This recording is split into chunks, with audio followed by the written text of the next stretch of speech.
March 13th, 1997.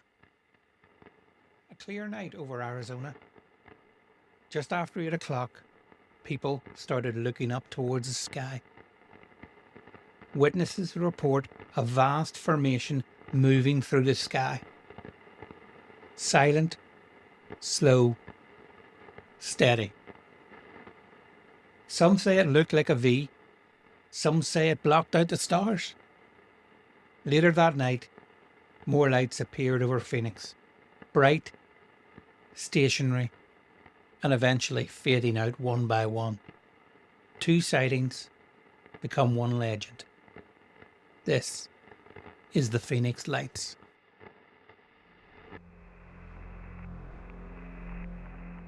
This is a recorded warning. This is a recorded warning. Across the skies of our world, objects appear. They defy origin. They defy explanation. From ancient carvings to modern radar, the pattern repeats. Witnesses speak. Authorities deny. Pilots track impossible craft. Soldiers log encounters. History records the same shapes under different names. What you are about to hear comes from buried reports, forgotten testimony, events written off and locked away. The skies remember. Listen closely.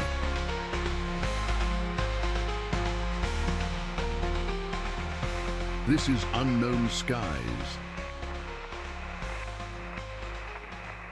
Hello and welcome to the second episode of Unknown Skies.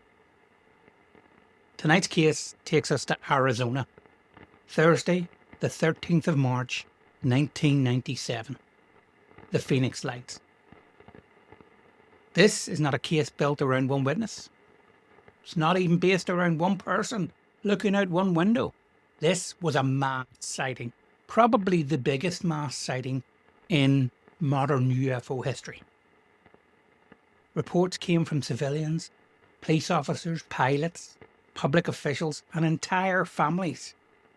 Everyone who looked at the sky seemed to see the same thing. Some saw a large V-shaped formation moving across the state. Others saw a row of bright lights hanging over Phoenix. Later that evening, the official explanation focused on military flares. But the record is more complicated, because witnesses did not all describe the same thing, and the timing just does not line up neatly. To understand this case, we need to separate the night into parts. The moving formation, the stationary lights, the public reaction, the official response, and the people who insist they saw something real. Phoenix in 1997 was already a major city. Large population, busy roads, busy airspace. Military aviation was part of the Arizona life. Luke Air Force Base sits to the west of Phoenix. Davis-Monthan Air Base lies near Tucson. And Barry M. Goldwater Range stretches across the desert. People living in Arizona knew aircraft.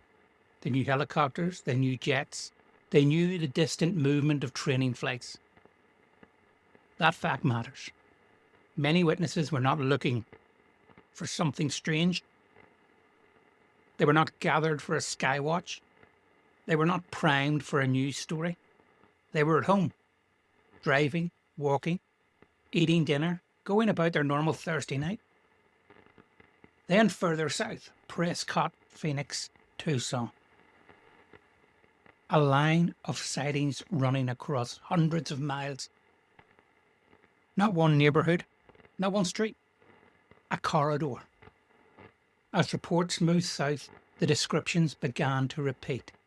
Lights, a V-shape, slow movement, silence, a sense of scale that made people stop what they were doing. Gail? The hell with it. Come here. You see it? I don't know what it is yet. 1, 2, 3, 4, 5. That's what he's calling about. What? It's something about a V formation. Hurry up. The first major part of the Phoenix Lights case is the moving formation.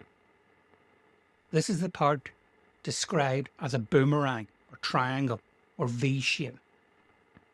It appears to travel across Arizona before the later stationary lights become visible over the Phoenix area. Witnesses do not all agree on every detail. Some describe 5 lights, some describe more. Some see a definite structure behind the lights. Others only see the lights themselves. But the common elements return again and again. A broad formation, a slow, steady path, no obvious engine noise, no flashing navigation lights, no sudden change of direction, nothing that looked like a normal group of aircraft to the people watching. That does not mean every witness saw the same object.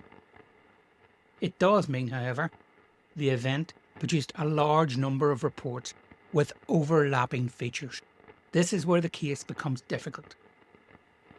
If the lights were aircraft, why did so many people perceive one enormous object? If it was one object, why is there no complete public tracking record released? If it was a misidentification, why did experienced observers say it did not behave like any sort of normal aircraft? These questions do not prove an extraordinary answer, but they explain why the case did not disappear. As the formation moves across Arizona, the reaction grows. People call neighbours, they call family, some call the police, some call media, others simply watch. But all those people watching, well, this is one of the strongest elements in the case. The experience was public. It didn't happen in isolation. It wasn't one person, there was hundreds of people that saw these lights. For many witnesses, the sighting became a shared memory. Parents watched with children. Drivers watched from roadsides. People stood outside in silence because they didn't know what else to do. A specific kind of fear in reports like this. Not panic, not screaming, more confusion. A sense of scale arriving before explanation. Something overhead, something too large to dismiss quickly, and yet nothing happened. No explosion, no chase, no crash, no visible threat. The formation moved on. The night continued. Phoenix was left trying to understand what it had just seen. Witness 2.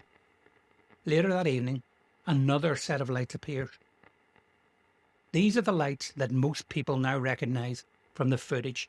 A row of bright points, low over the horizon, hanging near the mountains. Appearing one by one, then fading. This part of the night is visually famous.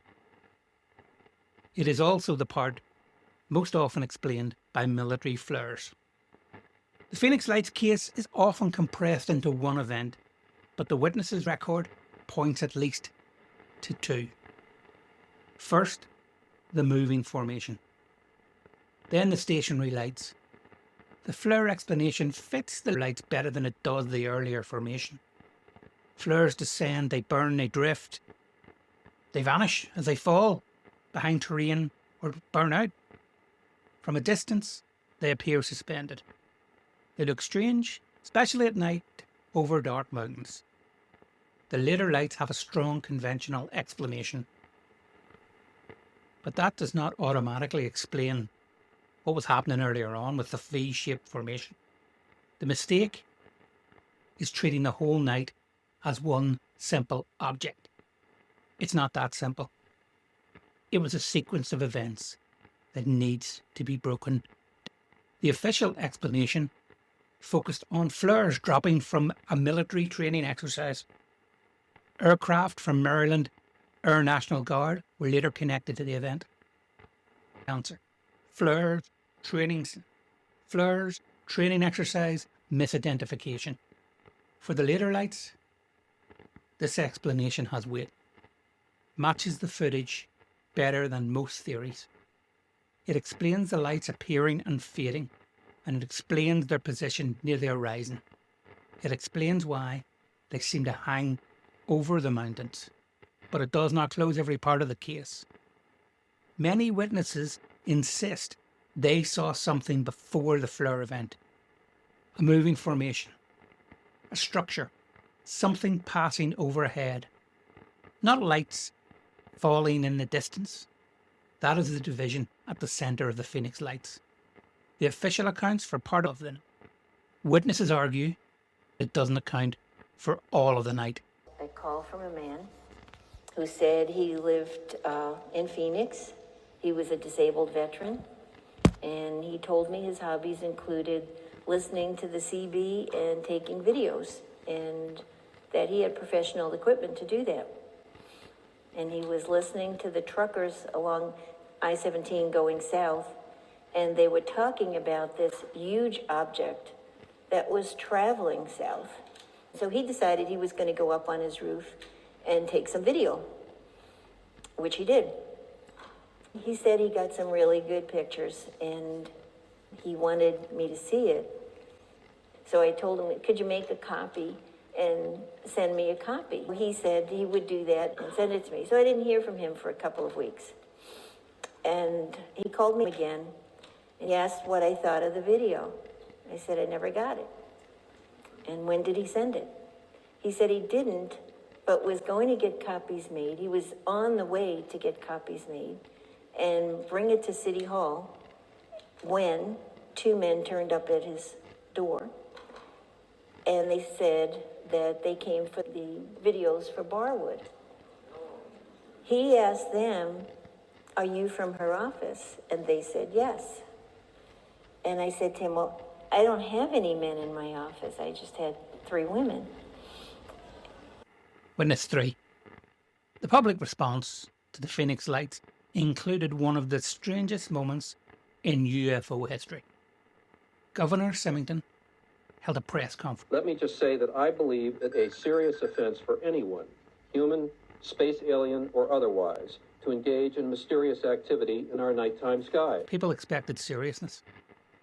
Instead, the event included a member of staff dressed up as an alien. It was played out as a joke. The apparent aim was to reduce public tension, but for witnesses it had another effect. It made them feel dismissed. This is a recurring pattern in UFO cases. This in itself is only the first event. The second event is the response. What happens when people report it? Are they heard? Are they interviewed? Many witnesses felt the official response came too late, too lightly, or too narrowly. For them, the flare explanation did not describe what they saw, and the press conference made that gap worse. Not because it disproved anything, but because it suggested the witnesses were not being treated as serious observers. Problem. Not for believers, not for skeptics, for anyone trying to reconstruct the truth. Hundreds or thousands of people do not produce one clean account. They produce variation. People estimate size differently, they estimate height differently, they remember timing differently. Some see the object directly overhead. Some see it near the horizon. Some watch it for seconds, others watch it for several minutes.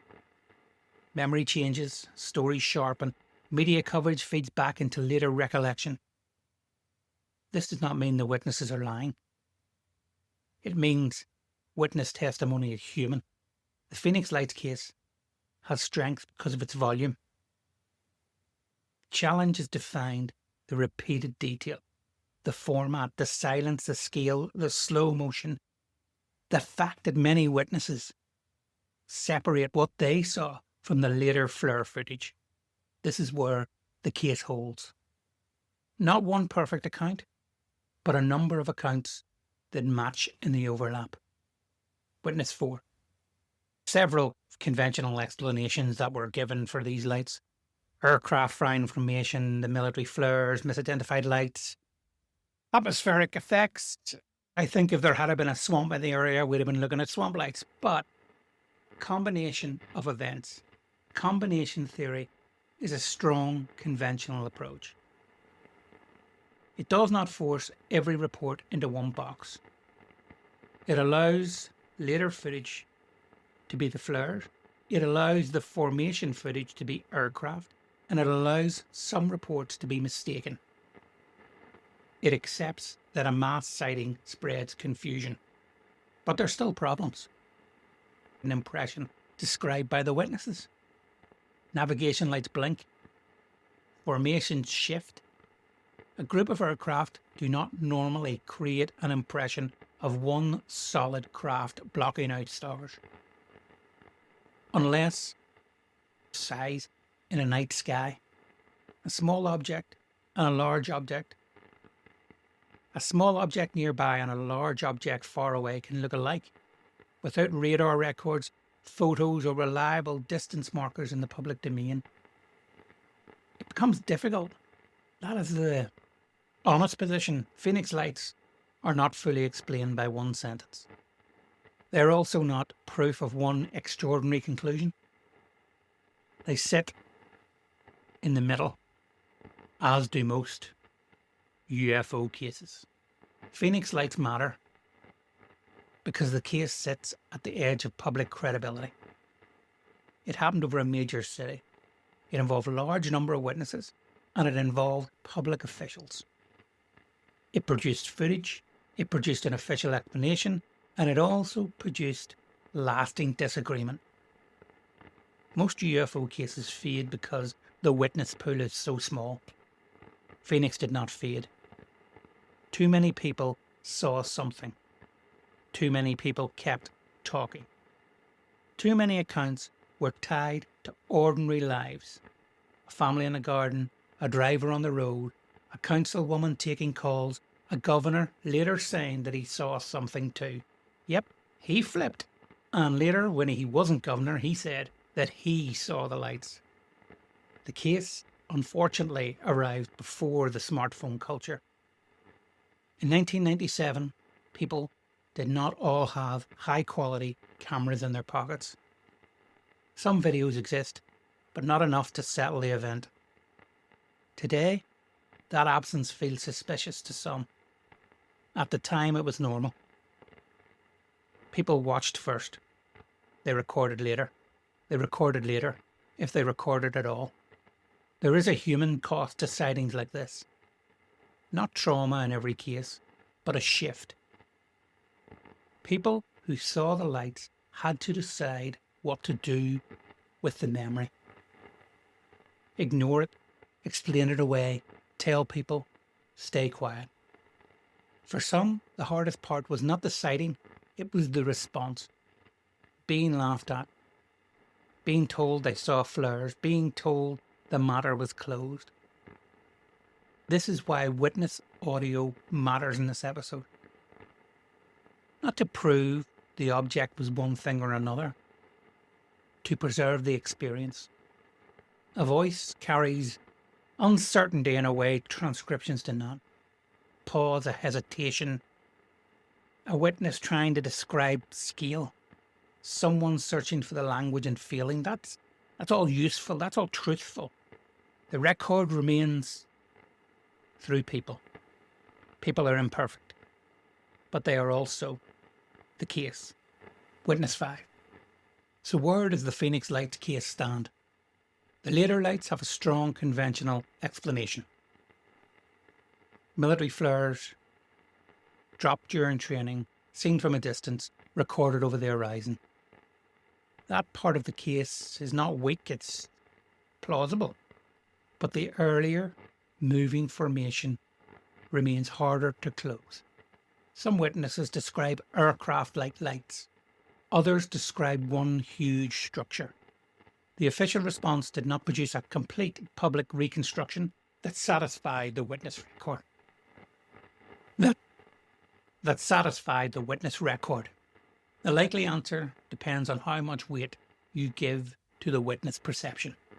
If you believe witnesses accurately judged size, silence, structure, then the case remains deeply unusual. If you believe distance, darkness, expectation, group attention distorted the event, then aircraft and flares explain much of the night. Both positions have problems. The disciplined answer is this. The Phoenix Lights were not one clean event. They were a cluster of sightings across one evening. Some parts likely have conventional explanations. Others remain disputed. The case endures because the explanation offers. By the morning, the sky over Phoenix was empty.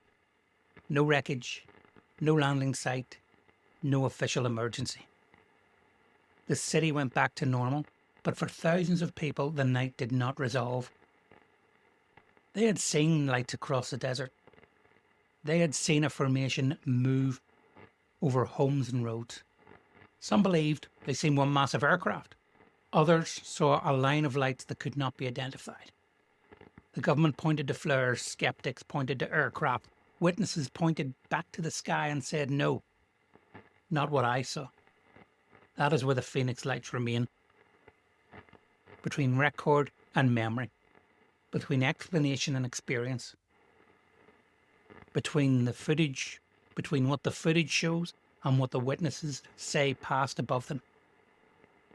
A night in Arizona, a line of lights, a city looking up, and a case still open. That was tonight's case file. The Phoenix Lights, Arizona, 1997. Sources and witness references are listed in the show notes. For the best results, listen with headphones. Unknown Skies is released bi-weekly. Next time, we travel to Zimbabwe. A play school, dozens of children, and an encounter that left adults searching for explanations long after the witnesses had spoken. The thing is, they just wanted me to know what they saw. They actually really kind of risked everything, but they had to unload what they saw. And everybody that I talked to just wanted me to know what they saw, and they all described the same thing. There was one kid that came out and said that he was on a telescope that night and saw these 6 planes in formation. Well, that's the one that they gave publicity to. But here's the thing. Planes don't fly in formation at night in the city. When you've got of these over 700 people that I talked to, some of them were like the people that were at the Hellbach party. That was 27 people there. There were people that were out at the Little League games. So everybody was with other people.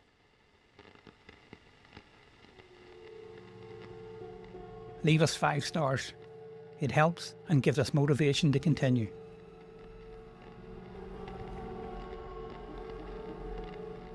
Unknown Skies is part of the Causeway Podcast Network. Other podcasts include Irish Gothic and Hostage to the Devil. Look for them wherever you get your podcasts. What you have heard is not speculation. It is documented. Stories passed down, sightings logged, questions left unanswered. From ancient skies to modern encounters, the pattern holds. Some reports fade,